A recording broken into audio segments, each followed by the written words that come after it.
Ang lakas ng loob mong gumawa ng kasalanan pero duwag ka naman pala. Alam na ni Ira ang totoo at kung ayaw mong ipaalam ko sa lahat ng ginawa mo, bukas na bukas din magpasa ka ng resignation letter. Kunin mo mga gamit mo at maghanap ka na ng ibang mapapasukan. Sana lang wag mo nang gawin sa makakatrabaho mong ginawa mo sa girlfriend ko. Hindi nyo na matutukoy ang gabi at araw. Wala kayong ibang mararamdaman kundi pagod na parang binugbog ng paulit-ulit ang inyong katawan. Tutal mga pangit naman ang ugali ninyo. Dapat ganoon din ang inyong pagmumuka. Maigi pa'y, lagyan ko yan ng sandamakmak na pigsa. Ang magsisilbi niyong muta ay mga itlog ng bangaw na maranasan niyong hindi makakita. Lalabas ang pawis na amoy nabubulok na dugo at kanal. Hindi matatanggal sa kahit ilang paliligo. Sa bawat pagdighay o suka ninyo, maglalabas kayo ng buhay na bulati ng aso, gumagapang at bumabalik sa lalamunan, at susuot sa bawat butas ng inyong katawan. At ang maras niyong bunganga ay magiging kasing amoy ng Poso Negro. Ay, Diyos ko! Ano yan? Nakakadiri! Anak, may bulati rin ang... Teka, anong klase mga bulati ito? Sa aso to, Hindi pwede! Hindi pwede! Ayoko pang mamatay! Taon 2018, Quezon. Bandang 6:00 ng gabi, unti-unti nang kumakagat ang dilim at patuloy pa rin sa pagpapausok ng mga puno ng mangga si Lola Pasing. Idinadaan niya na lamang sa pagiging abala sa araw na yon ang kalungkutan na kanyang nararamdaman. Ayaw niya kasing nakikita ang kanyang apo na si Ira na noon ay nag-iimpake ng gamit. Sa unang pagkakataon, malalayo sa kanya ang dalaga. Naroon man ang takot dahil hindi niya mababantayan yon, ay kailangan niyang payagan at hayaang tumayo sa sariling mga paa ang kanyang pinakamamahal na apo. Napabuntong hininga na lamang siya habang nakatingin sa malayo at inaalala ang mga panahon na maliit pa si Ira at patakbo-takbo sa labas ng kanilang bakod, kasama ang ilan sa mga batang kaibigan. Hindi na namalayan pa ni Lola Pasing ang tuluyang pagpatak ng kanyang mga luha, na agad niya naman pinahid nang marinig ang mga yapak ng papalapit na si Ira. Ako na po yan, Lola. Sa wakas, natapos na rin ako sa pag-iimpake ng mga gamit ko. Oh, bakit namumula yung mga mata nyo? Umiiyak ba kayo, Lola? Ako? Umiiyak? Bakit naman ako iiyak? Kita mo namang mausok kaya sino naman ang hindi maluluha? Akala ko, hindi pa ako nakakaalis ay namimiss nyo na po ako kaagad. Pero alam nyo, Lola, sigurado ako na mamimiss kita. Wala nang gigising sa akin sa umaga, tapos wala na magluluto para sa akin. Di ba yan naman ang gusto mo? May trabaho ka naman dito Gusto mo pa rin magpakalayo-layo. Ay. Lola, may mas magandang oportunidad po naghihintay sa akin sa Maynila. Mas maraming pwedeng pag-applyan at mas malaki ang sahod. Doon, makakaipon ako agad. Pagkatapos, kapag malaki ng ipon ko, sasama ka na sa akin sa Maynila para hindi ka na nag-iisa dito sa bahay. Ako? Titira sa Maynila? Ay, diyan tayo hindi magkakasundo. Di bali nang mag-isa ako dito, wag mo lamang akong itira sa maingay, siksikan at magulong lugar. Magkakasakit lamang ako doon. Lola naman ang lakas-lakas niyo pa kaya, at saka maganda ron, maraming pasyalan, tapos... Ay, naku Ira, tumigil ka na po. Kahit bayaran mo pa ako ng malaking halaga, hindi mo ako mapapapayag dyan sa gusto mo. Lola, paano kung na ako makapag-asawa tapos nagkaanak? Hindi ka talaga pupunta? Apo, ang sabi mo sa akin, pupunta ka na Maynila para sa trabaho, hindi para mag-asawa na at bigyan ako ng apo. Aba, kapag kaganyan ay manahimik ka na lamang dito sa bahay. Baka mamaya ay makahanap ka pa ng lukulukong lalaki doon. Diyos mio, baka magkasala lamang ako kapag hindi maayos at paiiyakin ka lamang na mapapangasawa mo. Kayo talaga? Siniseryoso niyo palagi ang mga sinasabi ko. Huwag kayong mag-alala. Uunahin ko lang kung ano makabubuti para sa sarili ko. Lahat ng pangarap natin, tutuparin ko. I love you, Lola. Huwag kang iyak kapag na-miss mo ako, ha? Tsaka, huwag mo ako laging iisipin, baka mamaya hindi ako makatulog doon. Napakakulit mo talagang bata ka. Basta, mag-iingat ka palagi ron, ha? Ay, huwag masyadong tiwala sa mga hindi mo kakilala o sa kahit na sino pa. Kilalanin mo na maigi ang mga taong dapat mong pagkatiwalaan. Naiintindihan mo ba ako? Opo, Lola. Magkasama naman po kami ni Ate Cheska, kaya wala ka naman pong dapat ipag-alala. Isa pa, nakapagtrabaho na siya sa Maynila, kaya alam niya ng pasikot-sikot doon. Siya na raw pong bahala sa akin. Ay, sigurado ka ba? Baka mamaya ay pagdating doon, pabayaan ka ng... Lola, matagal na yon. At saka, mga bata pa kami noon. Away bata lang po yon. Kung nakuha lamang ni Cheska ang ugali ng kanyang tatay Eman, baka makampante pa ako. Kaso yung mukha at ugali ay hulmang-hulma ng nanay niyang, alam mo na. Lola, okay lang po yon. Hindi na kami mga bata. Kaya ko nang protektahan ng sarili ko. Isa pa, nakikita ko naman kung gaano na siya kabait sa akin ngayon. Alam mo, Apo, yun nga ang mahirap yung... Lola, wala nang nega. Payakap na nga lang sa lola kong mahal na mahal ako. Mula nung sila ay mga bata pa lamang, madalas nang pinag-iinitan ni Cheska si Ira. Kaya naman kapag naaalala ni Lola Pasing ang mga pangyayaring yon, hindi mawala sa kanya ang pag-aalinlangan na yun pa mismo ang makakasama ng kanyang apo sa pakikipagsapalaran sa Maynila. Samantala, Cheska, anak, naayos ko na lahat ng mga dadalhin mo bukas. Galingan mo sa interview dun sa kumpanyang pag-a-applyan nyo ni Ira. Sigurado ako na matatanggap ka agad. Siyempre naman, Nay, sigurado yan. Di hamak naman na mas presentable akong tingnan kesa kay Ira. Isa pa, may experience na ako sa ganung trabaho, kaya sure na matatanggap ako kaagad. Ang galing-galing naman talaga ng anak ko. Ay siya nga pala, paano kung hindi matanggap si Ira? Di mag-apply siya bilang kasambahay. Doon naman siya nababagay Sa bagay, sanay naman yun maghugas ng pinggan at maglaba ng mga... Ano na naman ba yung pinag-uusapan ninyo? Cheska, magpakaate ka naman kay Ira. Nung nabubuhay pa ang tiyo mo at maayos ang trabaho sa Maynila, ni minsan hindi niya tayo pinabayaan. Kaya ako na nakikiusap sa iyo. Alagaan mo si Ira at ituring mo siya bilang kapatid. Magpinsan kayo at dapat nagdadamayan, kaya sana hindi na maulit ang mga kalokohang pinaggagawa mo dati. Teka, anong akala mo sa anak natin? Masamang tao? Aba, hindi responsibilidad ng anak natin ang Ira na yon. Si Cheska ang kinakausap ko, hindi ikaw. Ay, sa halip na ikaw ang magturo ng magandang asal dyan sa anak mo, ikaw pa itong... Ay, akala mo ba nakakatulong ka sa ginagawa mo?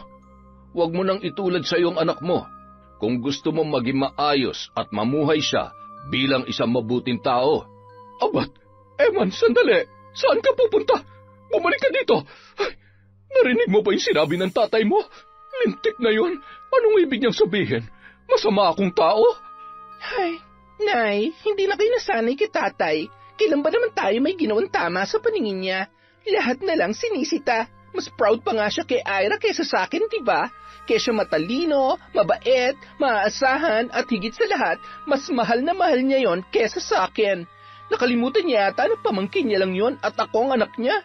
Kaya alam mo, Nay, ipapakita ko sa kanya na mas magaling, mas maganda, at walang sinabi sa akin ang ipinagmamalaki niyang pamangkin.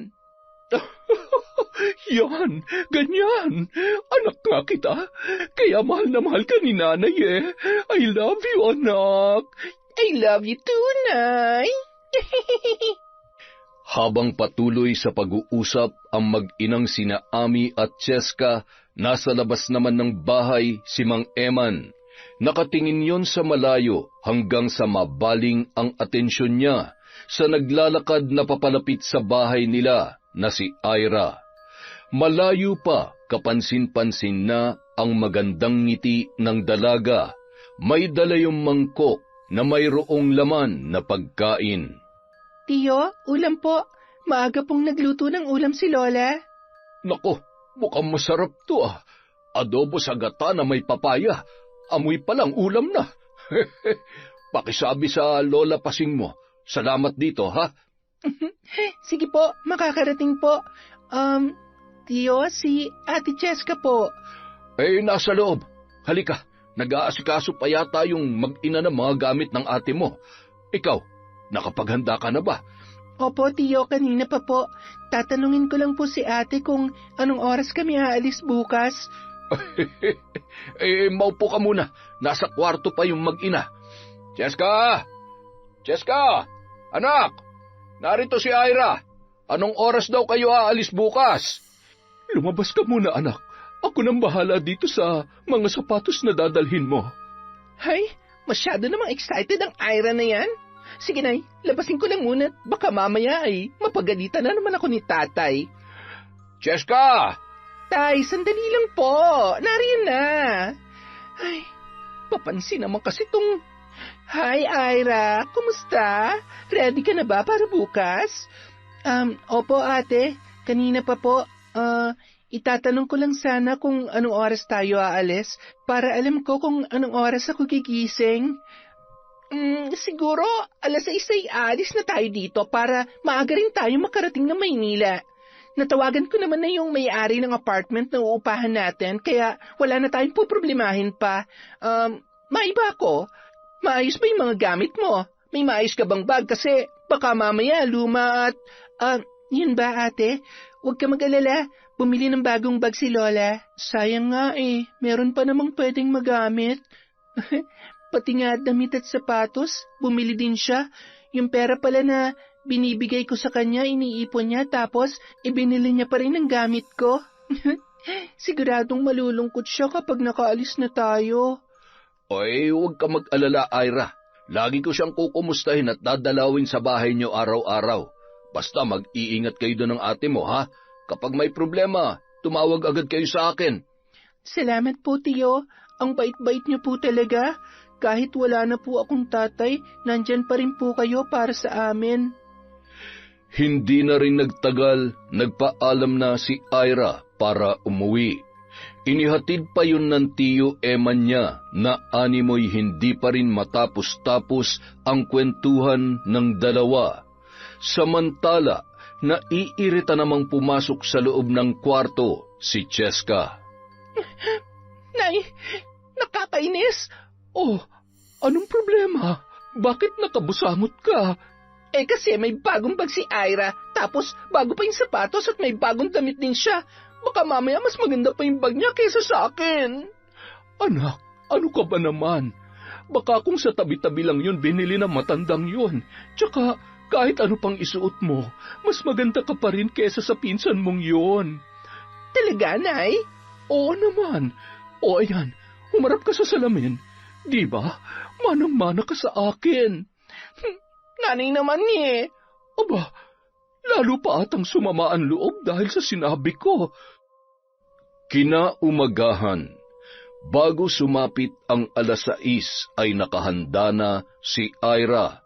Tumungo siya sa kwarto ng kanyang Lola Pasing na noon ay nakatalukbong ng kumot. Lola, gising na. Aalis na po ako. Lola? Sige na. Mag-iingat ka. Bakit Nakatalakbong kayo ng kumot. Ayaw niyo po ba akong ihatid kahit sa labas man lang ng tarangkahan? Ayaw niyo po bang mag-kiss at yumakap sa akin bago ako umalis? Sige kayo, mamimiss niyo talaga ako. Siguro umiyak kayo, no? Patingin nga. Hala, sabi ko na nga pa eh. Huwag na kayong umiyak. Nalulungkot na ako. Pinipigilan ko naman, Apo eh. Kaya lang, ewan ko ba sa mata kong to, hindi man lamang makisama. Payakap na lang ulit, Apo, at sige na, umalis ka na. Baka magbago pang isip ko at hindi na kita mapayagan. Matapos mahigpit na yumakap si Ira sa kanyang lola Pasing, nagmadali na yung umalis. Sakto naman napalabas na ng bahay si Cheska, bitbit ang kanyang bag. Agad nang naglakad papunta sa paradahan ng tricycle ang dalawa para sumakay papunta sa istasyon ng bus na bibiyahe sa Maynila. Hindi naman mawaglit ang mata ni Cheska sa bago at magandang bag na dala ni Ira. Sa inis ay pasimpleng sinipa niya yun habang nakasakay sila sa tricycle, dahilan para taasan siya ng kilay ni Ira na animo ay nagtataka. Ay sorry, hindi ko sinasadya. Gusto ko sanang iunat ang pako eh. Ang hirap maging matangkad, nakakangalay. Okay lang ate, malinis naman ang sapatos mo. Ayan, nandito na tayo. Mabilis na nakasakay ang magpinsan. Inabot na mahigit 6 na oras ang biyahe nila. Sumakay pa sila ng jeep bago nakarating sa uupahan nilang bahay. Agad naman silang inasikaso ng may-ari na ina ng dating katrabaho ni Cheska. Isa lamang ang katring higaan, kaya naman. Okay lang ate, dito na lamang ako sa sahig. Sigurado ka? Oo naman, walang problema. May dala naman akong banig, sapin at kumot. Buti naman, dahil sa sahig ka naman talaga nababagay. Sige na, ayusin mo na yung mga gamit mo. Hihiga lang muna ako sandali. Ang sakit ng katawan ko dahil sa biyahe eh. Pagkatapos mo dyan, okay lang bang tulungan mo ako? Sige po ate. Sige na, magpahinga ka na muna. Napasarap ang tulog ni Cheska. Kaya naman halos si Ira na rin ang nag-ayos ng mga gamit niya sa drawer. Nang matapos ang dalaga ay ginising niya ang kanyang pinsan para mamalengke ng kanilang lulutuin. Oh, natapos mo na palang. Thank you ha. Yan, dapat ganyan para naman may pakinabang ka sa akin. Inaantok pa talaga ako eh. Pwede bang ikaw na lang ang mamalengke? Parang sumama kasi talagang pakiramdam ko at medyo nahihilo ko. Eto 500. Dagdagan mo na lang. Sumakay ka lang ng tricycle para hindi ka mahirapan. Marunong ka naman magbasa kaya hindi ka naman mawawala, di ba? Sige po ate. Eto, uminom ka ng tubig. Baka kasi sa sobrang init lang ng panahon kaya ka nahihilo. Agad namang umalis si Ira, sakay ng tricycle papunta sa palengke. Pagkaalis ng dalaga ay agad na binuksan ni Cheska ang kanyang drawer. Inis na inis yun nang makita na halos kumpleto ang gamit ni Ira. Pumukaw sa kanyang atensyon ang isang envelope. Nakangisi niya yung tiningnan at kinuha ang resume na ipapasa nila sa kumpanya na kanilang pinag-a-applyan. Good luck na lang sa'yo. Kapag wala kang naipasa bukas, ipapasok na lang kita bilang katulong. Matapos punitin ay binasa niya yon ng tubig at itinapon sa basurahan sa labas ng kanilang apartment. Pagkatapos ay bumalik yon sa kanyang higaan. Nang makauwi si Ira bandang 6:00 ng gabi, agad yung nagluto ng hapunan habang abala naman sa pagpindot ng cellphone ang pinsan niyang si Cheska na animoy walang pakialam sa ginagawa ni Ira. Hinayaan na lamang yun ng dalaga sa pag-aakalang masama pa ang pakiramdam ng kanyang pinsan. Pagkatapos magluto, sabay na naghapunan ang dalawa. Masarap ka pala talaga magluto. Buti naman, ako kasi hindi marunong magluto eh. Bago matulog, inihanda ni Ira ang folder kung saan ilalagay niya ang mga requirements na kanilang ipapasa. Alam niya ang pagkakasunod-sunod ng mga papel na nasa envelope, kaya ganoon na lamang ang kanyang pagtataka kung bakit wala roon ang kanyang resume. Tinanong pa yun ni Cheska na animo ay walang alam. Sigurado ako na dala ko yun. Paulit-ulit kong chinek yung mga gamit at itong mga papeles ko, kaya... Ira, kung dala mo, edi sana nandyan. Ewan ko sa'yo, maaga pa naman tayong aalis bukas. Paano yan? Wala naman tayong laptop at hindi ko rin alam kung may malapit na computer shop dito. Nakakaloka ka naman. Ay, okay lang ate. Ako na lang ang bahalang dumiskarte bukas. Makakapagpasa pa rin ako. Huwag ka mag-alala. Lingid sa kaalaman ni Cheska, may flash drive ang kanyang pinsan, kaya naman hindi gaanong nabahala yun. Kinabukasan, maaga pa ay nakapagluto na ng almusal si Ira para sa kanilang dalawa. Pagkatapos ay naligo at agad siyang naghanap ng computer shop para makapagpaprint ng kanyang resume. Bago pa man makaligo si Cheska, ay nakabalik na siya at naggayak na rin. Nanlaki ang mga mata ng kanyang pinsan nang makita kung gaano kaganda si Ira sa formal na kasuotan na suot noon. Palihim siyang napabuntong hininga at hindi maipagkakaila ang inggit na nararamdaman nito para sa kanyang pinsan. Kaya naman nayayamot na inayusan ang kanyang sarili para mas mukha siyang presentable. Habang nag-aayos yun, ay napapalunuklaway naman si Ira at nagpipigil sa tawa dahil sa kapal ng foundation at make-up ng kanyang ate Cheska. Gusto niya sanang punahin, ngunit nasisiguro niya na magagalit lamang yon. Saktong 8:00 ng umaga, umalis ang magpinsan sa kanilang apartment. Nakasalubong pa nila ang may-ari at pinuri ang napakagandang si Ira. Pati ang mga nadadaanan nilang nagkakape ay napapalingon sa dalaga dahilan para lalong sumiklab ang inggit na nararamdaman ni Cheska. Halos hindi na umiimik ang babae hanggang sa makarating sila sa HR office ng kumpanya na kanilang aaplayan.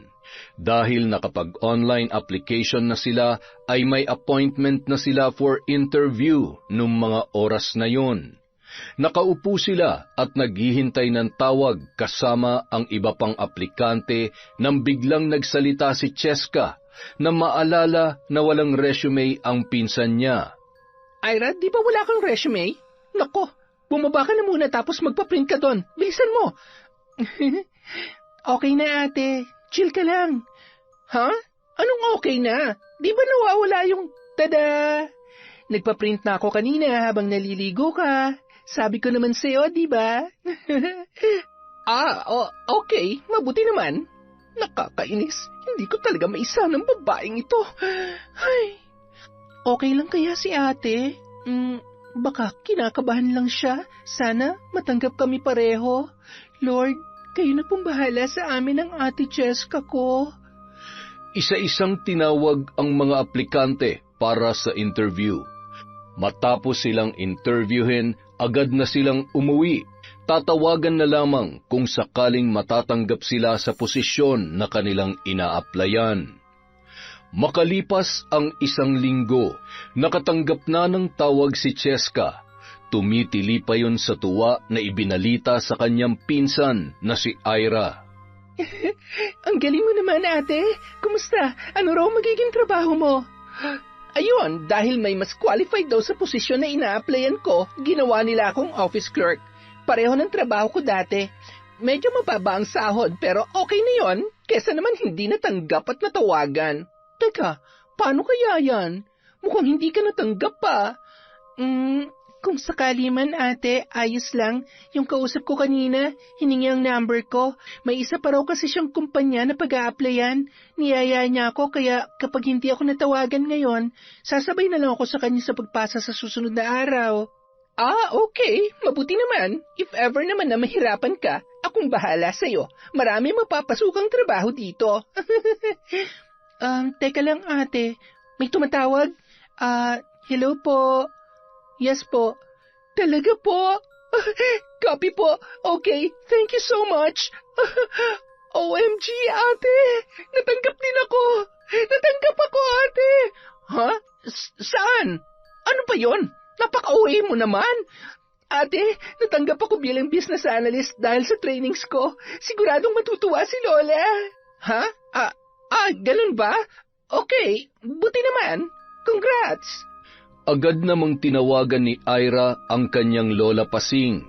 Habang nakakuyom ang mga kamao ni Cheska, nagtatangis ang mga bagang at inis na inis nung mga oras na yon.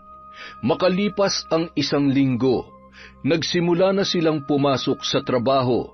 Naka-assign sa isang department ngunit may mataas na katungkulan si Ira kesa sa kanyang pinsan. Sa unang buwan pa lamang, nagpakita na ng husay at dedikasyon sa trabaho si Ira. Kaya naman halos lahat ng kanyang mga kasama ay natuwa at pinupuri siya. Lalong-lalo na ang kanilang senior manager na si Ralph. Yun kasi ang gumagabay at nagturo sa dalaga sa unang linggo pa lamang nito.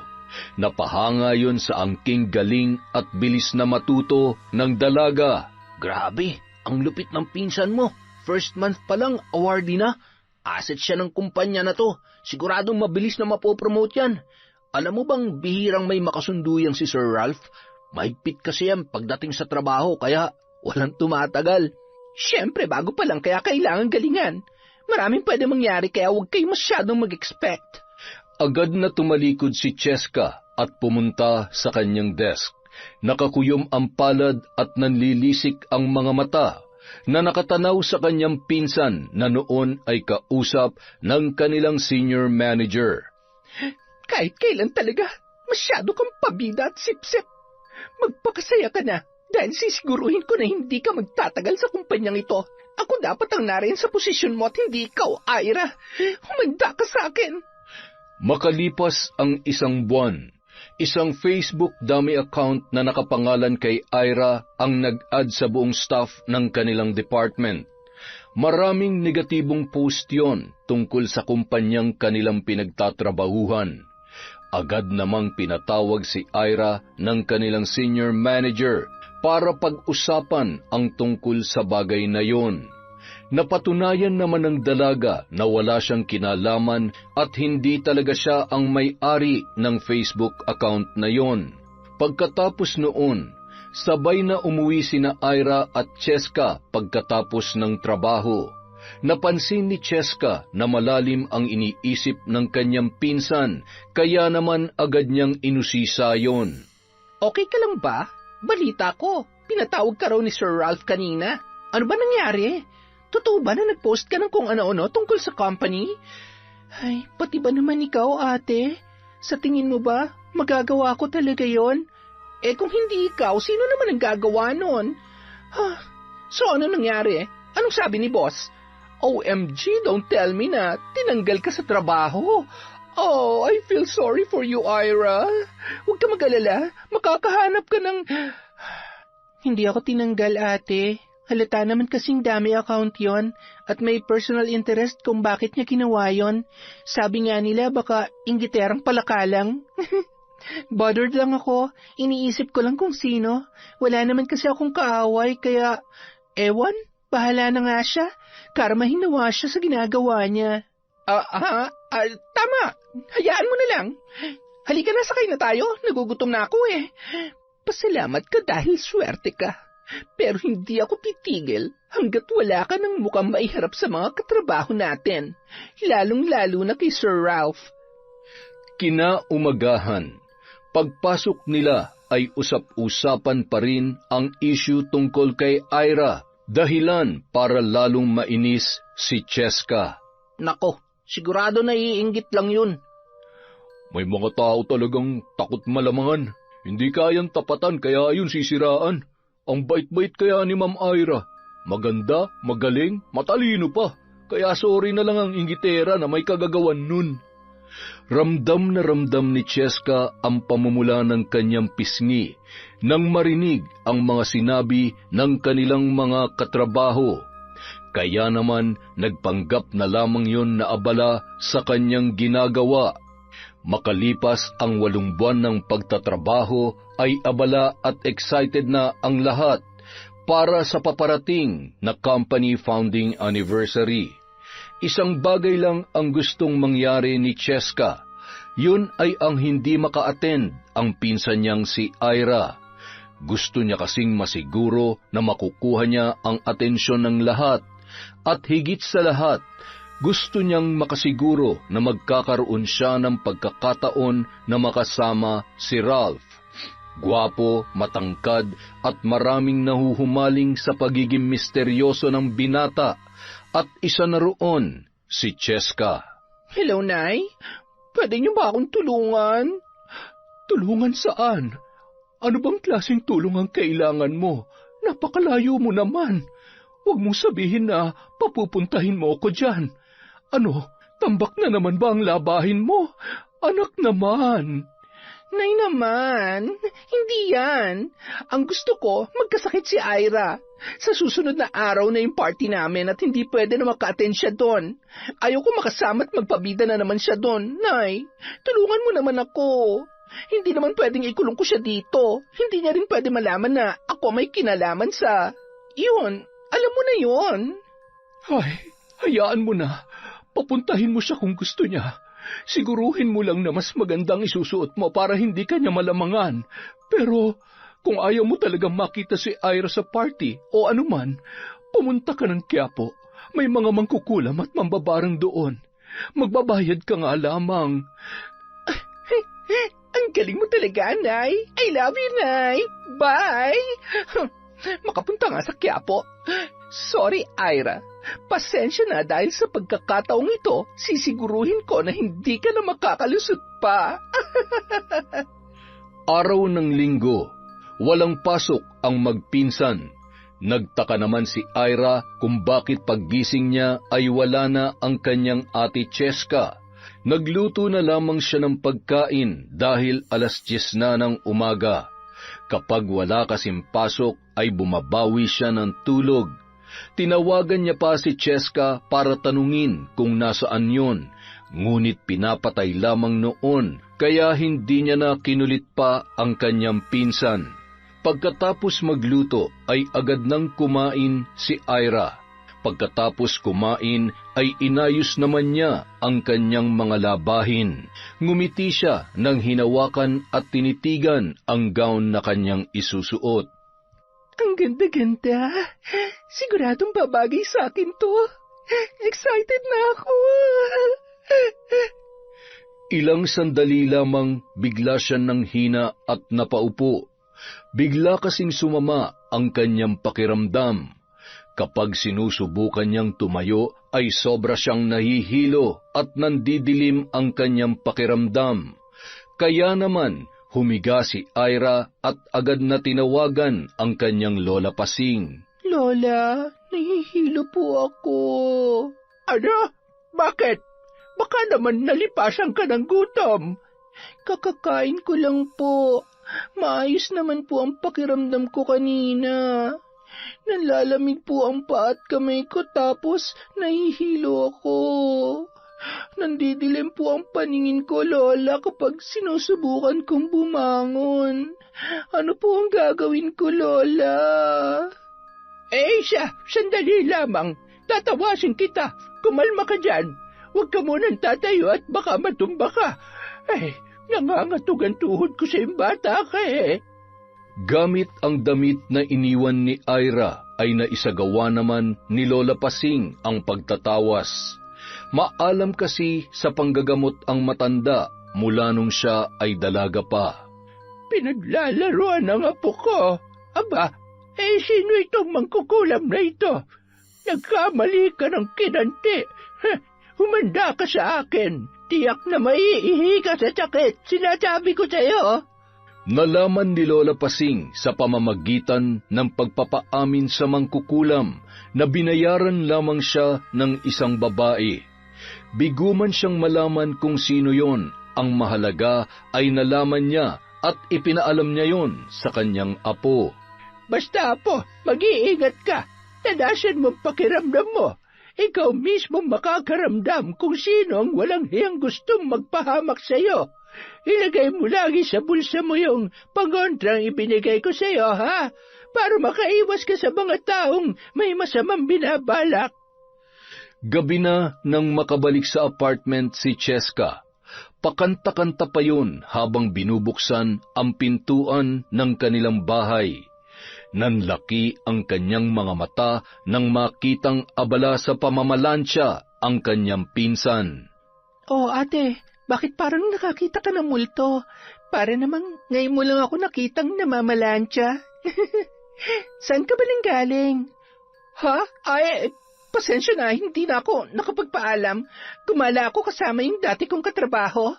Hindi na kita ginising kanina, tulog na tulog ka pa eh. Hindi ko na rin sinagot yung tawag mo dahil palobat na yung cellphone ko. Nakalimutan ko kasing mag-charge kagabi. Tumangutango naman si Ira at nagpatuloy sa kanyang ginagawa. Punong-puno ng pagtataka at pinagmamasdan ni Cheska ang kanyang pinsan. Inisip niya na lamang na hindi pa umepekto ang sumpa ng mangkukulam na kanyang binayaran. Anong oras na wala pa ring epekto? Lintik na mangkukulam yon? Hindi kaya peke lamang yon at manggagancho? Naisahan pa yata ako? Sayang yung 3,000 ko, nakakainis! Babalikan kitang bruha ka. Ay, nauubos ng pasensya ko sa iyo, Ira. Nakakagigil! Pagsapit ng araw ng okasyon sa opisina, sakay ng taxi, nakarating sila sa venue 10 minuto bago tuluyang magsimula ang programa. Pagpasok pa lamang ng dalawa ay agaw pansin na ang kagandahan ni Ira. Halos lahat ng nakakasalubong at nakakakita roon ay pinupuri ang dalaga. Agad namang sinalubong ni Ralph si Ira at iginiya sa kanyang table. Lalo lamang nanliit si Cheska sa kanyang sarili at hinanap ang number ng table niya kung saan naroon ang ilan nilang katrabaho. Magpakasaya ka, Ira. Mamaya sisiguruhin ko na ikaw na mismong tatakbo papalayo dahil sa sobrang kahihiyan. Makalipas ang ilang oras, muli na namang nabigyan ng parangal si Ira. Masayang pagbati at malakas na palakpakan naman ang natanggap niya mula sa mga katrabaho at maging sa superior nila. Nakangisi lamang at nababagot na pumapalakpak si Cheska. Maya-maya, napahawak yun sa kanyang tiyan at naramdaman ang malakas na pag-ikot noon, kasabay ng hindi niya mapigilang pag-utot. Mabuti na lamang maingay ang buong silid, kaya naman hindi gaanong rinig yun. Ngunit ang mga tao sa katabing table ay palingon-lingon dahil sa mabahong amoy. Pinigilan niya pa ng kaunting oras bago siya umalis at nagmamadaling nagtungo sa CR. Doon ay ibinuhos niya ang nagtutubig niyang dumi na hindi maipaliwanag ang amoy. Ang sakit! Hayop ka, Ira! Paano nga ako nakainom ng nilagay ko sa baso niya? Hindi kaya pinagpalit niya ba? Humanda ka talaga sa akin. Kakalbuhin kita! Mula sa kanyang kinauupuan, tinatanaw naman ni Ira ang kanyang pinsan. Nasisiguro niya kung nasaan yon noong mga oras na yon. Grabe ka, ate. Hindi ka na talaga nagbago. Hanggang ngayon, saksakan pa rin ang sama ng ugali mo. Inggitera ka pa rin. Kung hindi ko nakita yung ginawa mo kanina, siguradong mapapahiya ako. Sana naman matuto ka na. Ay, kung hindi ako nagkakamali, ikaw din ang tao sa likod ng dummy account na yon. Tama nga si Lola. Kailangan ko mag-ingat sa'yo dahil isa kang traidor. Dahil sa nangyari, napilitang umuwi si Cheska. Mas pinili niya na lamang na umuwi kesa magkalat pa sa lugar na yon. Hindi na rin kasi biro ang sakit ng tiyan na kanyang nararamdaman. Muntik pa siyang mapadumi sa taxi na kanyang sinakyan. Nang makarating sa apartment, agad na hinubad ang kanyang gown at tumakbo sa banyo. Hindi na lamang pagtatae dahil nahihilo at nasusuka na rin siya nung mga sandaling yun. Agad naman siyang uminom ng gamot at maraming tubig. Gustuhin man niyang pumunta sa ospital ay hindi niya kaya dahil siya ay nanghihina na. Sinubukan niyang tawagan si Ira kaya lamang ay hindi sumasagot ang kanyang pinsan. Abala yon na sumasayaw at nakikipag-usap sa kanilang senior manager. Sumagot ka! Sumagot ka, Ira! Wala ka talagang kwenta! Aray ko, ang sakit! Samantala, matapos ang kasiyahan ng gabing yon, nagmamadali namang sinundan ni Ralph si Ira na noon ay papaalis na sana. Ira, ihatid na kita. Mukhang wala ka nang kasama pa uwi. Teka, ano nga ba nangyari at bigla na lamang umuwi yung pinsan mo? Sumama siguro ang pakiramdam niya. Sir Ralph, sigurado ka bang ihahatid mo ako? As in, sa bahay? Ralph na lang, wala naman tayo sa trabaho eh. At oo, ihahatid kita sa ayaw at sa gusto mo. Okay, sino ba naman ako para tumanggi? Tara? Nang makarating sina Ira at Ralph sa tapat ng apartment na inuupahan nila, ay umiiyak at papaalis na si Cheska. Natitiyak niyang kailangan niya nang magpatingin sa doktor dahil siguradong malala ang kanyang kalagayan. Lalo lamang sumama ang kanyang pakiramdam nang makita na magkahawak kamay si Ralph at ang kanyang pinsan na si Ira.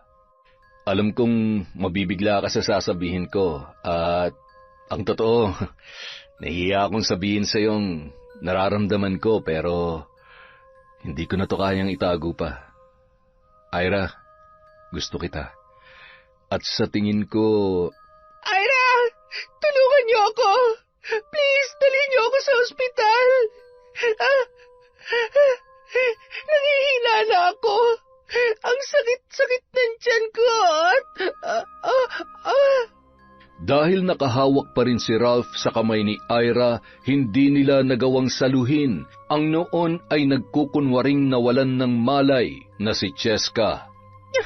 Mga hayop na to! Nauna pa maglandian kesa tulungan ako! Sir, Ralph, tulungan mo naman ako. Dalhin natin sa ospital. Baka kasi mamatay baka may mangyaring masama sa kanya. Ano naman kayang palabas to? Pero mukhang napuruhan siya sa sarili niyang kalokohan. Ayan, mapala mo. Kontrabida ka kasi talaga eh. Binuhat nila ang babae at isinakay sa kotse ni Ralph. Nagmamadali namang nagpalit ng damit si Ira bago sila umalis.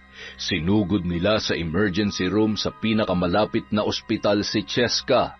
Agad naman yung inasikaso ng mga nurse at doktor at binigyan ng lunas. Samantala, nag-uusap naman sa labas ng ospital sina Ira at Ralph. Sure ka ba na uuwi na ako? Opo, masyado ko na kayo naabala. Sige na, may pasok pa tayo bukas. Hindi ko lang alam kung makakapasok nga ako, pero kapag maayos naman si Ate Cheska, kahit medyo late, papasok ako, sir. Sige, gusto mo sunduin kita sa inyo? Sobrang abusado ko naman yata sa part na yan. Sige na, umuwi ka na. Maraming salamat and see you tomorrow. Okay, hihintayin kita bukas. At huwag na huwag ka magpapamiss. magtatampo ko. Sira, sige na. Bye, ingat. Bye, I love you. Hoy, I love you ka dyan. Sige na, umuwi ka na. Opo, uuwi na. Nananaginip ba ako? OMG, yung heartbeat ko. Kalmahan mo, heart. Yung pinsan mo mamamatay na yata. Mapuntahan na nga. Ate Cheska, sana naman magtanda ka na. Bago sumapit ang 5:00 ng madaling araw, pinalabas na sila ng doktor. Tumigil na ang pagsusuka at pagtatae ni Cheska, maging ang pananakit ng kanyang tiyan. May mga ilang panggamot na nireseta ang doktor na agad naman nilang binili bago tuluyang umuwi. Hindi naman umiimik si Cheska na animoy may malalim na iniisip. Hindi rin siya iniimikan ni Ira dahil alam niya na may masasabi lamang siyang hindi maganda. Pinilit niya na lamang ang sarili na magtimpi at wag na munang kumprontahin ang kanyang pinsan sa ginawa nito. Agad na siyang natulog dahil ramdam niya na rin ang hilo dala ng puyat. Nung araw ding yun, nagpasya na lamang na hindi pumasok si Ira. Bukod sa kailangan niyang asikasuhin ang pinsan niyang nanlalambot pa rin, ay umalis siya para maghanap ng malilipatan. Nang makauwi, bakas naman ang pagtataka ni Cheska, lalo na nang makitang nag-iimpake na siya. Oh, bakit nag-iimpake ka ng gamit mo? May problema ka ba? Akala mo ba hindi ko napapansin na mula kagabi nakasimangot ka? Bakit? Dahil naistorbo kong pakikipaglandian mo kay Sir Ralph, ha? Wala akong dapat ipaliwanag sa'yo, Ate Cheska. Basta-basta ka na lang aalis tapos sasabihin mo wala kang dapat ipaliwanag? Huwag mo nga akong gawing tanga. Kung may problema ka, sabihin mo. Sabihin? Eh ikaw, bakit hindi mo masabi sa akin ng harapan kung may galit ka sa akin? Akala mo ba hindi ko alam yung ginawa mo kahapon? Ano bang pinagsasasabi mo? Pwede ba huwag kang mag-inarte at gumawa ng kwento? Sana nga hindi totoo, ate. Dahil sa totoo lang, hindi ako makapaniwala na hanggang ngayon saksakan ka pa rin pala ng sama ng ugali. Nung bata pa tayo kapag sinasaktan at pinapahamak mo ko, ni minsan hindi ako lumaban sa'yo. Ngayon, hindi kita lalabanan, pero hindi rin ako makikipagplastikan at lalong hindi ko ipipilit ang sarili ko sa'yo. Ibig sabihin, sinadya mong mainom ko yung pinagpalit mo yung baso natin, kaya bitawan mo ako, ate. Ikaw na may kasalanan, ikaw pang galit. Ngayon alam mo na kung ano napapala ng pagiging traidor. Ano pang hindi mo sinasabi sa akin, ha? Ano pang pinaplano mong masama sa akin? Ano bang problema mo? Bakit magalit na galit ka? Wala naman akong ginagawa masama sa iyo, ate, ha? Magpinsan tayo, dapat magkakampi tayo. Pero anong ginagawa mo? Tama na. Sige, lumayas ka ngayon. Bahala ka na sa buhay mo. Simula ngayon, kalimutan mo na magpinsan tayo. Ayan, dalhin mo lahat yung mga basura mo. Kahit ganoon ang nangyari at ginawa sa kanya ng ate Cheska niya, ay ni isa sa mga malalapit na katrabaho.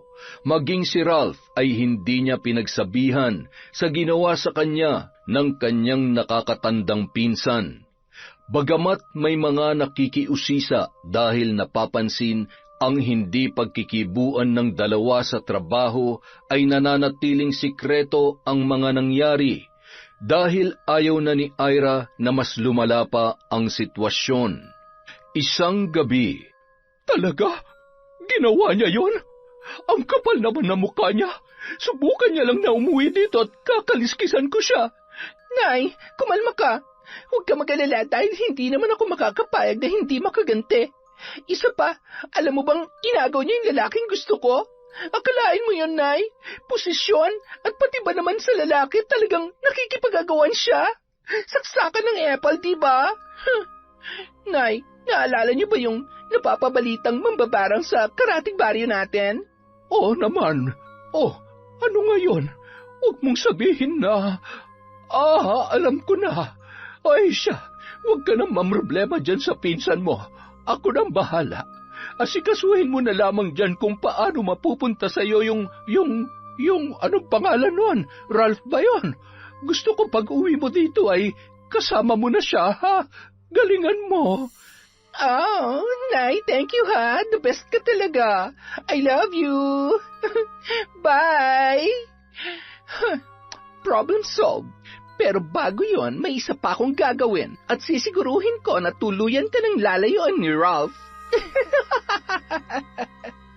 Makalipas ang ilang gabi, isang lalaki ang noon ay palakad-lakad sa tapat ng isang bahay kung saan nangungupahan si Ira.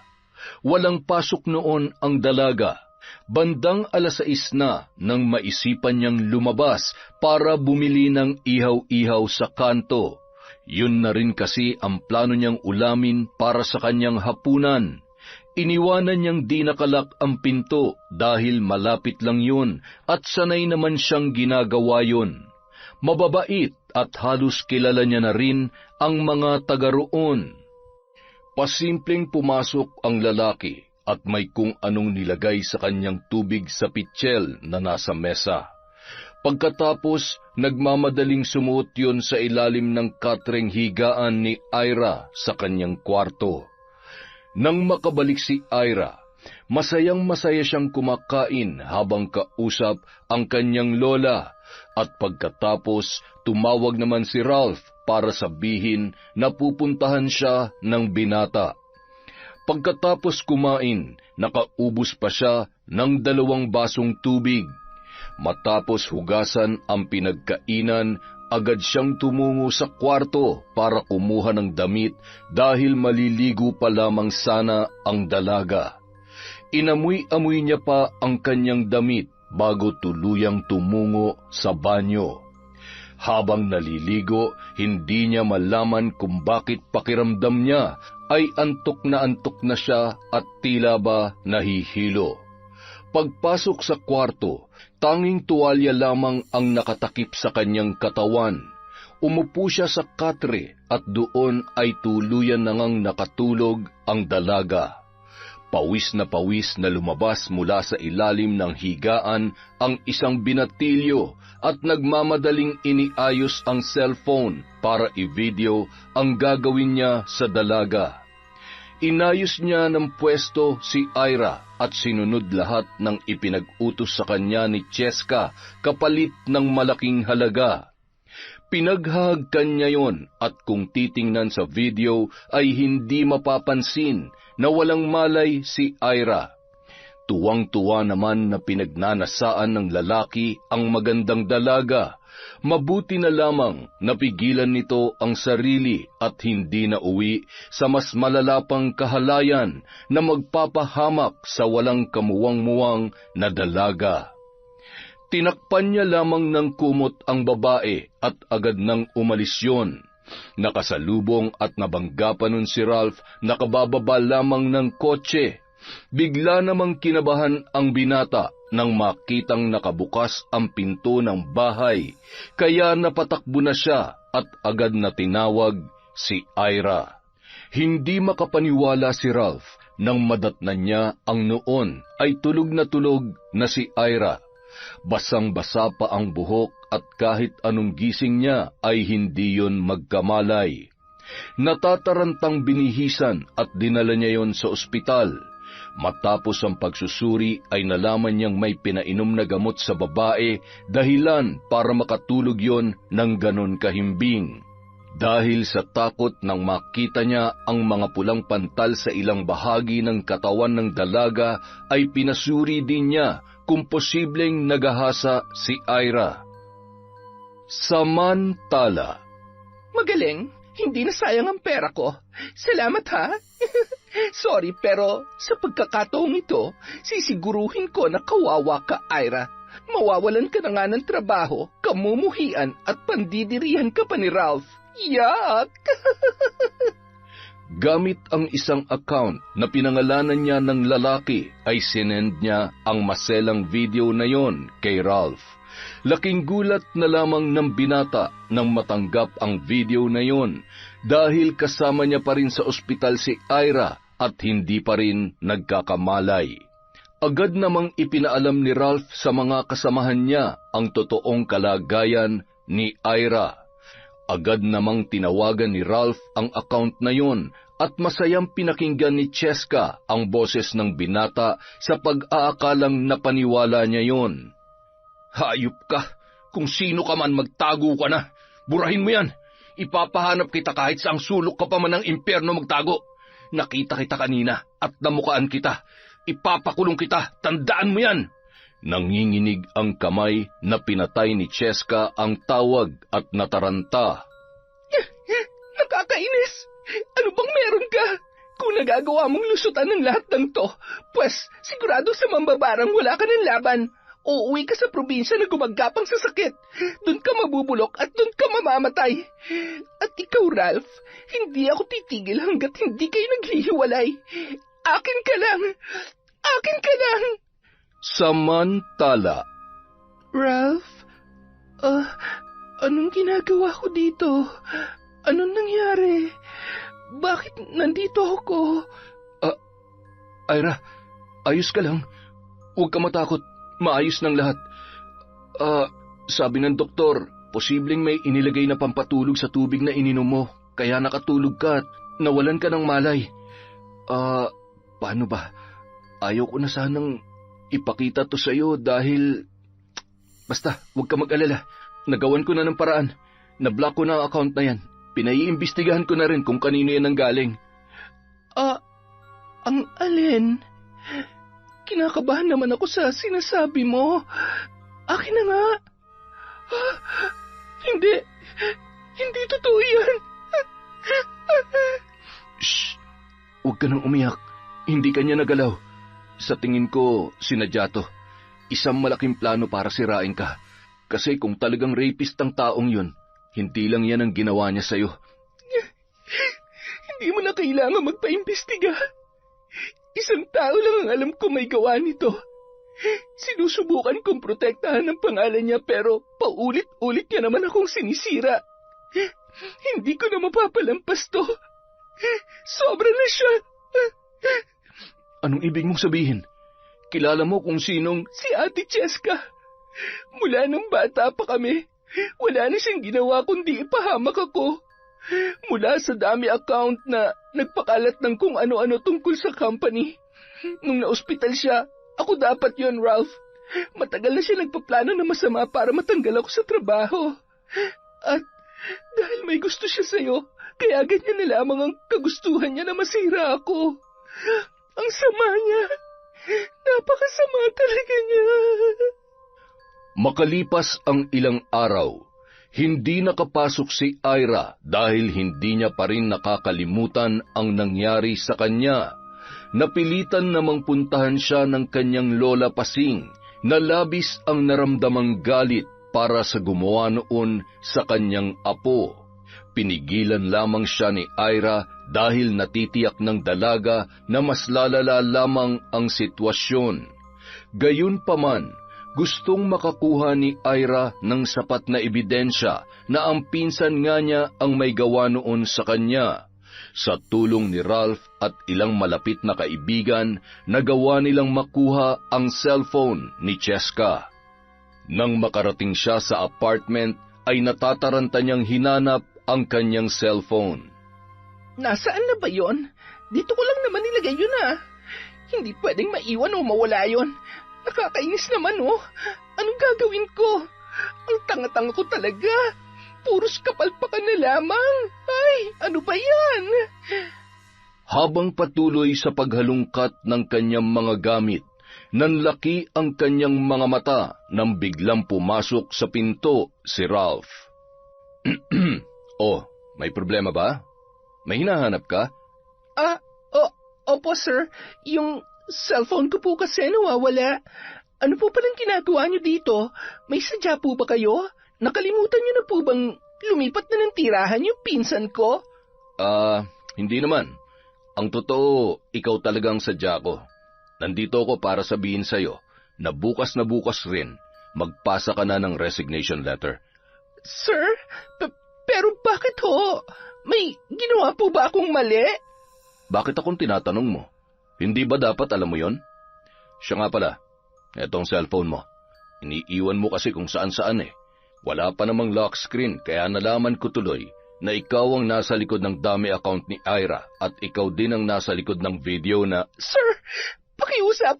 Huwag niyo naman po akong tanggalan ng trabaho. Huwag niyo rin po sanang sasabihin to sa pinsan ko, sir. Papatayin ho ako ng tatay ko kapag nalaman niyo na ginawa ko to kay Ira. Maawa na po kayo. Ang lakas ng loob mong gumawa ng kasalanan pero duwag ka naman pala. Alam na ni Ira ang totoo at kung ayaw mong ipaalam ko sa lahat ang ginawa mo, bukas na bukas din, magpasa ka na ng resignation letter.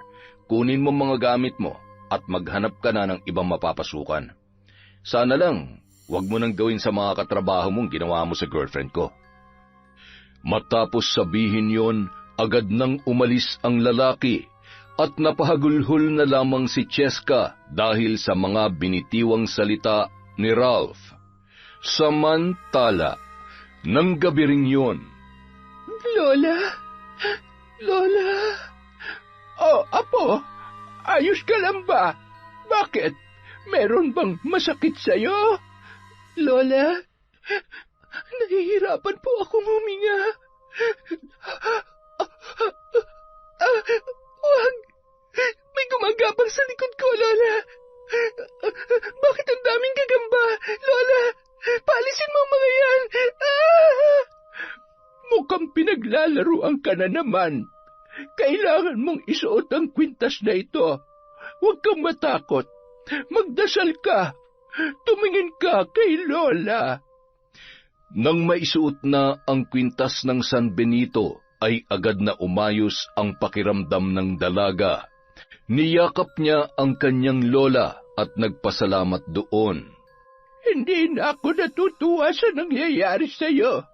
Sigurado ako na pinagtutulungan ka ng mag-inang halangang kaluluwa at ang dugong dumadaloy sa kanilang katawan ay sagana sa inggit. Gusto talaga nilang matikman ang galit ko, ha? Pues, pagbibigyan ko sila. Huwag mo akong pipigilan, Ira. Dahil hanggat hinahayaan natin sila ay mamimihasa at lalong hahaba ang sungay nila, lalong-lalo ng Cheska na yon. Sige na, matulog ka na. May kailangan lamang akong gawin. Wala nang nagawa pa si Ira. Hinayaan niya ang kanyang lola sa plano nito. Ngunit hiniling niya na turuan lamang yun ng leksyon at huwag papatayin ang kanyang pinsan dahil iniisip niya ang mararamdaman ng kanyang tiyo Eman. Buti na lamang at dinala ko ito. Kaya naman pala dahil magagamit ko nga. Aba, yung ibang taong ang naagrabyado ay tinutulungan ko. Sarili ko pa kayang apo. Uunahin ko munang pahirapan itong mambabarang na basta na lamang sumusunod sa utos na hindi man lamang inaalam kung anong klase ang tao na kanilang tinutulungan. Hala, sige, magtuos tayo ng kapangyarihan. Siguradong laglag yung ngipin mo at hihilahin ko yung dila mo nang hindi ka na makapag-orasyon. Lintik ka! Nagsindi ang matanda ng 3 kandila at hinagkan niya ang aklat ng karunungan. Binulungan bago yun inilapag. Sa ulado na ng matanda ang bawat salita na nakapaloob sa aklat na yun. Siya ang pinakamalakas na mambabarang sa kanilang angkan. Tubong si Kihor at mula pagkabata ay mulat na sa paggamit ng itim na kapangyarihan.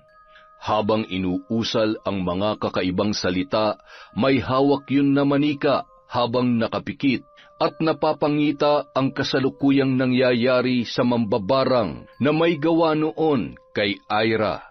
Naninikluhod at nagmamakaawa yun habang sinasabi ang katotohanan kay Lola Pasing. Nangako yun na hindi na pakikialaman ang dalaga kapalit ng pangalawang buhay, lalo na at may maliliit pa yung anak. Matapos ang ritual, agad nang nagsagawa ng panibagong ritual ang matandang si Lola Pasing para sa mag-inang sina Ami at Cheska.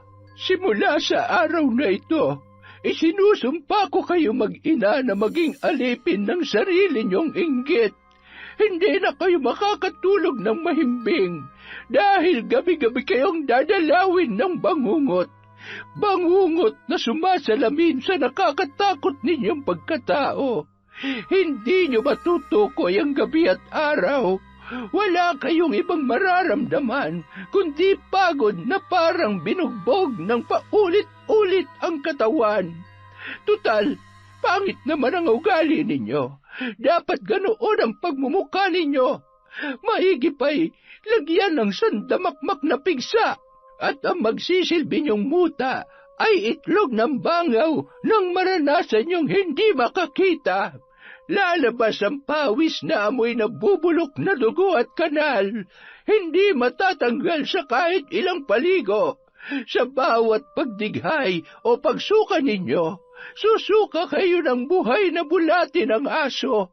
Gumagapang at bumabalik sa lalamunan ninyo at susuot sa bawat butas ng inyong katawan. At ang marahas na bunganga nyo, yan ay magiging kasing amoy ng Poso Negro.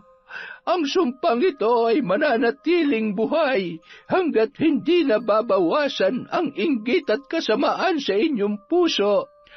Makalipas ang 2 araw, gulat na gulat si Ami nang makita sa harap ng kanilang bahay ang anak niyang si Cheska, bitbit ang isang bag. Nakatalukbong yun na animoy may kung anong itinatago sa kanyang muka. Cheska, anak ko, anong nangyari? Bakit ka umuwi at bakit meron ka rin yan?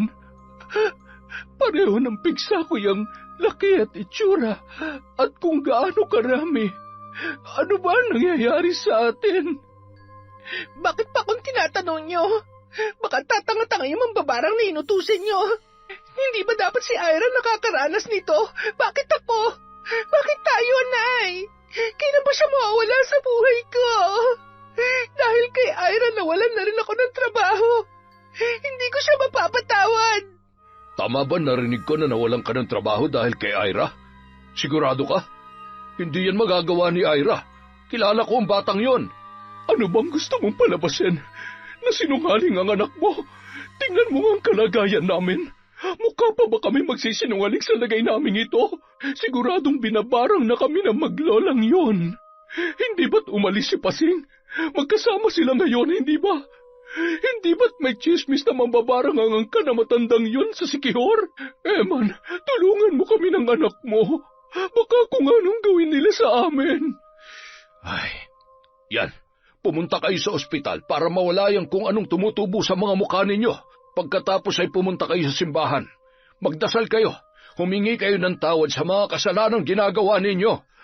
Aba, Eman, bumalik ka dito. Saan ka pupunta?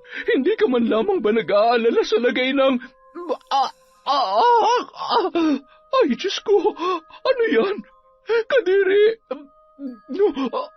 anak, may bulati rin ng kung anong klaseng bulati ito?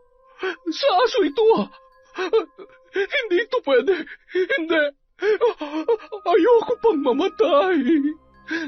Anong gagawin natin, Nay? Kailangan nating... Nay, nanghihina po ako. Matapos maihiga ni Ami ang kanyang anak, ay siya naman ang nakaramdam ng labis na panghihina.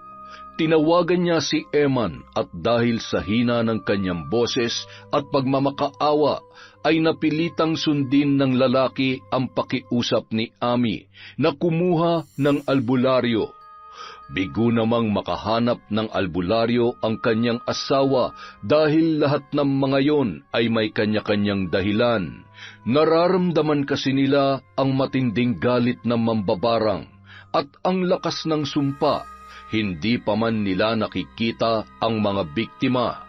Itinuro nila si Eman sa karatig baryo, ngunit paggabi na, kaya minabuti niya na lamang na umuwi muna at tingnan ang kalagayan ng mag-ina. Ano ka ba naman, Eman? Bakit wala? Ano, hahayaan mo na lamang kami mamatay? Ha? Wala ka man lang bang gagawin? Maawa ka naman sa amin ang anak mo. Gagawa ako ng paraan. Pwede ba huwag ka na magsalita? Mamamatay na rin ako sa amoy ng bunganga mo. Ano ba naman kasi at nagkakaganyan kayo? Sigurado ko, may ginawa na naman kayong kalokohan. Kapag nalaman ko ang totoo na may sinisikreto kayo sa aking mag-ina, iiwanan ko talaga kayo. Hindi ko na kinakaya ang ugali ninyo, lalo ka na, Ami. Agad nang umalis si Eman at nagtungo sa kabilang baryo para puntahan ang itinuturong albularyo na makakatulong sa kanyang mag-ina. Ilang oras ang nakalipas, nakatulog na rin si Ami sa tabi ng kanyang anak. Sabay silang napabalikwas dahil sa katakot-takot na bangungot. Nang makita ang itsura ng isa't isa ay lalong nagsisigaw ang mga yon. Napatakip sila ng bunganga nang sila mismo ay hindi kinaya ang hindi maipaliwanag na amoy na nagmumula roon. Tagaktak ang kanilang pawis na napakabaho. Umiiyak na silang pareho hanggang sa maramdaman nila na hindi na nila magawang imulat ang kanilang mga mata. Nay, natatakot ako. Nay, ayaw ko ng ganito. Lintik ka! Tumigil ka na! Kasalanan mo ito eh. Umamin ka na. Ikaw ang unang kumanti kay Ira. May malala ka bang ginawa sa kanya para magalit ng husto ang lola niya? Sabi mo kasi, di ba? Sabi mo, gawin ko ang lahat para hindi ako matalo ng Ira na yon. Ginawa ko lang naman kung anong gusto niyo, para makuha kung anong dapat sa akin, pero lagi na lang siyang nananalo. Ako lagi na lang ganito, talunan. Bakit pa ako sinisisi niyo? Kayo tong nagpabarang sa kanya Tanga ka ba? Matapos mong sabihin na ipabarang ko siya kung sisisihin mo. Ay, buisit, anong gagawin natin ngayon? Ang bobo mo kasi. Bakit akong tinatanong niyo? Bobo nga, di ba? Makabobo kayo dyan. Sa'yo lang naman ako nagmana. Tay, nasaan ka na? Halos maghahating gabi na nang makabalik si Eman kasama ang albularyo. Masyadong malakas ang may gawa nito, pero wala naman siyang balak patayin ang mag-ina mo. Ang gusto lamang niya ay ang magbago at pagsisihan nila ang nagawa nilang kasalanan. Malaki ang naging atraso nila sa taong malapit sa kanya. Yan ang abang sinasabi ko eh. Hindi kasi kayo nakikinig sa akin. At ikaw, Ami, hanggang kailan mo kukonsintihin niyang anak mo sa mga pinaggagawa niya? Sa halip na pagsabihan at pangaralan mo ay ginagatungan mo pa. Pwede ba? Huwag ka nang magalit. Nagsisisi na nga eh. Pangako, magbabago na ako. Kung kailangan ko manikluhod at humingi ng tawad kay Ira at sa matandang mambabarang na yon, gagawin ko. Kahit ako na lang ang patayin nila o di kaya pahirapan. Huwag na ang anak natin. Bata pa siya at marami pang pagkakataon na itama ang mga pagkakamali niya. Patawarin niyo ako. Anak, kailangan nating humingi ng tawad sa kanila. Paano pa ako patatawarin ni Ira? Tay, sobrang laki ng kasalanan ko sa kanya. Siguradong hindi niya ako mapapatawad. Samantala, Lola, bakit hindi po kayo mapakali? Hindi pa po ba kayo inaantok? Apo, nagsisisi na sila. Sa tingin mo, matututo na kaya sila sa nangyari? Panahon lamang ang makakapagsabi kung totoong nagbago na ang isang tao o kung natuto nga ba sa kanilang kasalanan. Pero, Lola, wala naman hong masama kung bibigyan natin sila ng pagkakataon na itama ang kanilang pagkakamali, diba? Iniisip ko rin po kung paano nag-aalala si Tio Eman. Isa pa, ngayong nandito na tayo at wala na rin siya sa kumpanyang pinagtatrabahuhan ko, wala naman na siya magagawa pa para mapahamak ako. At hindi ko nahahayaang mangyari yon, Apo. Ay nako, lintik lang ang walang ganti. Ipinangako ko sa nanay mo na hanggat nabubuhay ako, walang sino mang mang-aapi o mananakit sa'yo. Lola, salamat po. Pero, pwede bang itigil niyo na ang pagpapahirap sa kanila? Ay, napakabuti ng puso mo, Apo. Kaya mas pinagpapala ka. Ibabalik ng mundo ang lahat ng kabutihang ginagawa mo. Nahigit pa sa iyong pangangailangan. Kahit hindi na po, Lola. Simple lang naman po ang buhay na gusto ko at higit sa lahat, gusto ko payapa at walang tinatagong sama ng loob o galit dito sa puso ko. Kaya kahit wala na akong marinig na sorry mula kay Cheska, ayos lang po. Pinapatawad ko na po siya. Pero ayaw ko na po magkaroon ng ugnayan sa kanya. Tama ng malayo, at least hindi na kami magkakasakitan. Kung wala siyang alam sa nangyayari sa akin, wala na siyang dahilan para mainggit pa. Kapag hindi na siya naiinggit, hindi na rin makakagawa ng kung ano pang kasalanan ng pinsan ko. Ay, naku kang bata ka. Baka naman lumampas ka na sa langit sa sobrang bait mo. Sa kabilang banda, Nay, nawawala na po ang mga... Gumagaling na po tayo. Salamat po, Tatang. wala akong kinalaman dyan.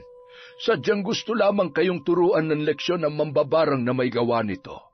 Magpasalamat kayo dahil nanaig ang awa sa kanyang puso, o maaaring may taong pumigil o nakiusap sa kanya na bawiin ang sumpa. Si Ira, siguradong siya rin ang nakiusap sa lola niya. Tay, patawad. Huwag na sana kayo magalit sa amin ni Nanay. Hindi ako natutuwa sa ginawa ninyo. Ano man ang dahilan mo, maling-mali ang ginawa mo, Cheska. Paano kung tuluyang nag-ahasa ng lalaking yun ang pinsan mo, ha? Paano kung may masama nangyari sa kanya? Babae ka rin. Ay, naku talaga, oo. Hindi ko maintindihan kung bakit. Ay, ayusin mo ang problemang ginawa mo. Kung akong tatanungin, ang dapat sa iyo ikulong. Eman naman, masyado ka naman nagpapadala sa galit mo. Nagsisisi na nga yung anak mo eh. Tumigil ka, isa ka pa. Ay, kapag malakas na kayo, pupunta tayo sa Maynila. Kailangan natin humingi ng tawad at gusto ko rin makita ang kalagayan ni Ira. Ihahatid ko lang muna si Tatang sa bahay niya. Asikasuhin niyo sarili niyo. Pagbalik ko ay mag-uusap-usap tayo, ha? Matapos ihatid ang albularyo, umuwi na rin agad si Eman. Nadatnan niyang tulog na tulog ang mag-ina. Halata sa itsura nila ang hirap at sakit na ipinaranas sa kanila ni Lola Pasing. Naroon ang awa pero mas nananaig pa rin ang nararamdaman niyang pagkadismaya. Makalipas ang 1 linggo, kahit paano nasanay na si Lola Pasing sa Maynila. Kapag nasa trabaho si Ira ay lumalabas-labas pa siya para may nakakausap. Kung minsan naman, nanonood lamang yon ng TV. Kapag nababagot, tinatawagan ang kanyang mga malapit na kaibigan sa probinsya. Isang umaga, saktong walang pasok si Ira. Habang nanonood ng TV ang maglola ay may kumatok sa kanilang pintuan. Tumayo si Lola Pasing at pinagbuksan ang kanilang bisita. Aba, anong meron? Hindi naman kami nagpadala ng imbitasyon at lalong wala namang okasyon dito sa amin. Nay Pasing, alam ko hong masama ang loob niyo sa mag-ina ko pero nandito ho kami para humingi ng dispensa at gusto ko rin hong makausap ang pamangkin ko. Kung ako lamang ang masusunod ay ikaw lamang ang papapasukin ko, Eman. At itong mag-ina mo ay kailangan mo na yatang basbasan ng banal na tubig at baka maghasik na naman ng kasamaan. Alam ko hong kayo ang nambarang sa kanila. Oo, ako nga. At hindi ako magdadalawang isip na ibalik ang sumpa sa oras na may gawing kalokohan yan kay Ira. Tia Pasing, patawarin niyo na ho kami ng anak ko. Pangako ho, hindi na ho kami gagawa ng kahit anong ikapapahamak ni Ira. Pinagsabihan ko na rin ho itong si Cheska kaya... Ewan ko sa'yo. Alam mo kung pinalaki at tinuruan mo ng kabutihang asal yung anak mo, sana ay hindi yan lumaki ng inggitera. Nagmana na nga sa mukha mo ay hinayaan mo pang pati ugali mo ay manahin niya. Aba, Diyan ka nabigong maging ina. Ang sakit niyo naman hong magsalita. Ay, ganun ba? Wala pa yan. Nagsisimula pa lamang ako. Gusto mo pa? O Lola, kalma na. Hindi tayo makakapag-usap na maayos kung galit ang paiirali natin. Ay, sa totoo lang, hanggang sa ngayon, aaminin ko ho, hindi pa rin po mawala yung sakit at galit dahil sa ginawa ni ate. Ang dami ko na hong pinalampas na mga kasalanan niya, pero yung huli niya pong ginawa, hindi na po yun tama. Gusto ko siyang ipakulong dahil sa ginawa niya, pero inisip ko po kung anong mararamdaman ninyo, Tio. Ira, kung yun ang nakikita mong tama para matuto si Cheska sa pagkakamali niya, hindi ako tututol dahil kahit ako ay... Wag! Ayaw ko makulong, Tay! Ayaw ko po! Ira, maawa ka! Sorry kung nagpadala ako sa inggit ko sa'yo. Hindi ko matanggap na mas higit ka sa akin, na mas maganda ka, magaling, at ikaw ang gusto ni Sir Ralph. Mula bata pa lang tayo, ikaw nang mas tinitingala ng lahat. Pakiramdam ko habang nandyan ka, hindi ako magiging masaya. Sorry, nagkamali ako. Maling-mali. Patawarin mo sana ako, Ira. Nangyari na mga nangyari, ate. Kahit umiyak ka pa, kahit ilang libong sorry pa, hindi na basta-basta mabuburang na iwang lamat na ginawa mo. Pero alam ko hindi man sa ngayon, makakalimot din siguro ako, mapapatawad din kita. Gusto ko lang din malaman mo na walang dahilan para mainggit ka, ate. Alam mo, kung nag-focus ka lang sa sarili mong achievements, kung titigil ka sa pagkukumpara mo ng kung anong kaya mong gawin at kung anong nararating ko, siguradong magiging masaya ka. Sana, kapag nakita tayo ulit, masaya ka na sa buhay na meron ka. Yung naabot mo na rin yung buhay na gusto mo, yung pinapangarap mo. Basta wala ka nang kailangan masaktan o apakan para lamang marating mo yon. Salamat, Ira. Sorry talaga, ha. Tatandaan ko lahat ng mga sinabi mo. Tumango-tango na lamang si Ira, napabuntong hininga at matipid na ngumiti bago tuluyang niyakap ang humihikbing si Cheska. Sa unang pagkakataon ay nakita niya ang pagsisisi sa mukha nito. Tiyang Pasing, Ira, magpapaalam na kami. Sana pumasyal pa rin kayo sa atin. Hihintay namin ang pagbabalik nyo at nang makabawi man lamang kami sa kabutihan ninyo. Kahit hindi na kayo bumawi ay ayos lamang. Basta... Lola. Ira, Nay Pasing, alis na ho kami. Iha, maraming salamat at mag-iingat ka palagi, ha? Sobrang namiss kita. Namiss ko rin po kayo, Tio. Mahigpit na niyakap ni Ira ang kanyang tiyo Eman at pagkatapos ay lumabas na ang mga yon. Ilang hakbang pa lamang ay biglang tinawag ni Ira ang kanyang tiyo at lumakad yon pabalik. Nagmamadaling may kinuha sa kabinet ang dalaga na nakapaloob sa isang sobre. Iniabot niya yon sa kanyang tiyo Eman. Ano ito, Ira? Para saan ito? Naalala niyo po ba nung nag-aaral pa ako? Lagi niyo ho akong binibigyan ng baon, tapos lagi niyo rin akong binibilhan ng tsinelas. Kahit na paulit-ulit naman ho yung pinuputol at minsan ay itinatago ni Ate Cheska. Nung nagkatrabaho na po ako dito, lagi ho akong nagtatabi ng pera para sa inyo, Tio. Sa'yo po yan, bawal niyo po yung tanggihan. Salamat po dahil kahit wala na si tatay, nandyan pa rin po kayo. Mahal na mahal ko po kayo, Tio. Napaluha naman ang lalaki sa mga sinabing yon ni Ira. Ni minsan ay hindi niya naramdaman ang ganoong pagmamahal mula sa kanyang sariling anak. Muli niya pa yung niyakap at paulit-ulit na pinasalamatan. Sina Ami at Cheska naman ay hindi makapaniwala sa ginawa ni Ira. Doon lamang nila napagtanto kung gaano kabuti ang puso ng dalaga, dahilan para mahiya ang mga yon sa kanilang sarili. Makalipas ang isang buwan, Muli namang inihatid ni Ralph si Ira sa bahay nito. Pinatuloy yun ng dalaga dahil sa gabing yun, gusto niya nang sabihin sa kanyang lola ang namamagitan sa kanila ng binata.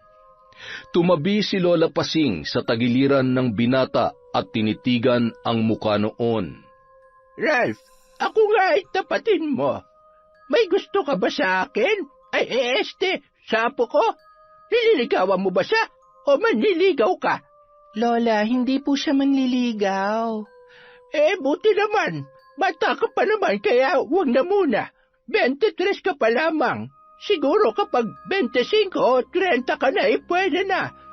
Lola naman, grabe naman yung 30. Aba, nagmamadali ka ba? Mabilis lang naman ang panahon. Paano kaya yan? Oh, bakit? Paano po kasi? Hindi po siya nanliligaw kasi. Kami na po, Lola. Ha? Ano sabi mo? Kami na po. Ay, teka. Tama ba? Kayo na. Boyfriend mo na ang lalaking yan. Pambihira naman na po. Bakit hindi mo man lamang sinabi sa akin? Kailan ka pa natutong maglihim? Pagkatapos kitang palakihin, ngayon ay mag-aasawa ka na ba? Ano bang hindi mo sinasabi sa akin, ha? Sorry na po, Lola. Masyado namang matampuhin I love you. Lola, wag na po kayong umiyak. Masisira po yung ganda ninyo. Sige kayo. Wag po kayong mag-alala. Mahal na mahal ko po ang apo ninyo. Hindi ko siya sasaktan o kaya naman ay pababayaan. Siya, may magagawa pa ba ako? Siguruhin mo lamang natutuparin mo yung mga sinabi mo. Gusto ko lamang malaman mo na pagdating sa apo ko, wala akong sinasanto. Kahit na napakagwapo mo nako, malilintikan ka sa akin. Tatawa-tawa ka pa dyan. Siya, nandito na rin naman tayo at nagkakaigihan na kayo, Ralph. Gwapo ka naman at mukhang mabuting tao. May tiwala ako dyan sa pagmumukha mo pero titimplahin ko pa yung ugali mo, ha? Igihan mo at kapag nagkasundo tayo, hindi huwag na natin patagalin. Sa lalong madaling panahon, bigyan niyo ako ng magaganda at gwapong mga apo. Siguro mga 5 o 6, pwede na. Hala, ang dami naman nun, Lola. Bata ka pa naman Kahit mag-anak ka pa ng 1 dosena, kayang-kaya mo yan. Ano, Ralph? Ikaw, kaya mo ba? Po, kakayanin ko, Lola. Napakaganda na naman ng kwento natin. Sa susunod na po ang shoutout, maraming salamat po ulit sa walang sawang pakikinig sa Kwentong Enteng.